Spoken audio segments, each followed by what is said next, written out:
Gunner Optics. Highly engineered eyewear for even the most demanding computer users. Hey guys, Tim here. Today we're going to take a look at this Audio Technica AT2035.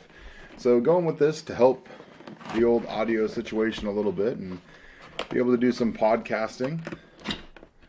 It has a decent pickup on drop-off, so when you back off the mic, it still sounds good, which is something that my current mic doesn't do well. So in the box, we have your instructions. We have a carrying case, and in the carrying case we have a shock mount and an adapter. So this is for, say you have this kind of mount, you go straight on like that.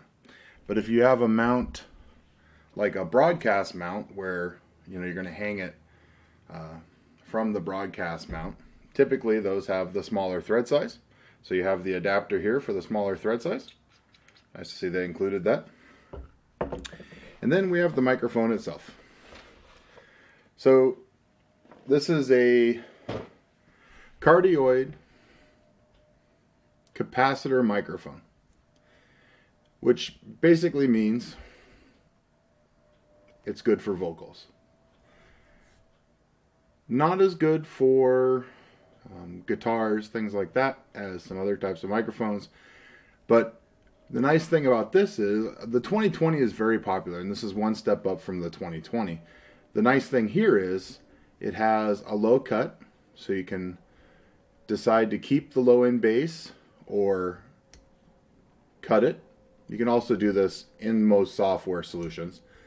But the really nice thing is it has a -10 dB pad, so that if you're plugged into something and say it's hot, so you're peaking a lot and you really have to turn down the input, you can actually just use the pad to take 10 dB off right at the microphone. So that's a really nice thing to see. So let's go ahead and get it set up and we'll take a listen.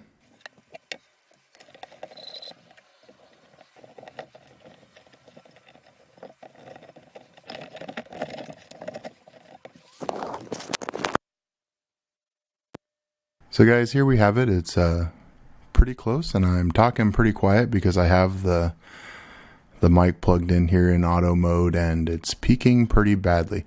So you do have to use phantom power, or else this mic will not work. The nice thing there is, as long as you have phantom power, then you don't need a battery in your microphone, which is why a lot of boom microphones have batteries in them, so that you don't need the phantom power. So this is obviously going to be pretty loud, and you're probably going to be getting a pretty good dose of my low voice. And of course, I don't have my pop filter on here, so every P and S is probably peaking it. So let's go ahead and move from 6 inches back to about 2 feet.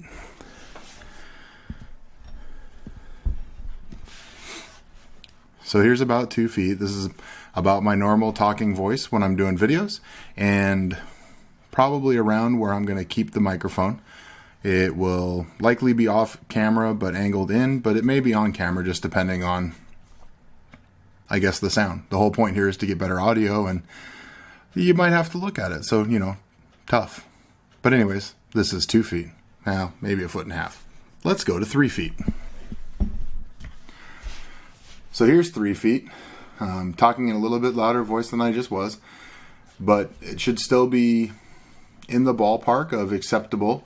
You should notice some low end clipping, because the further you are away from this type of microphone, the less low end it's going to pick up.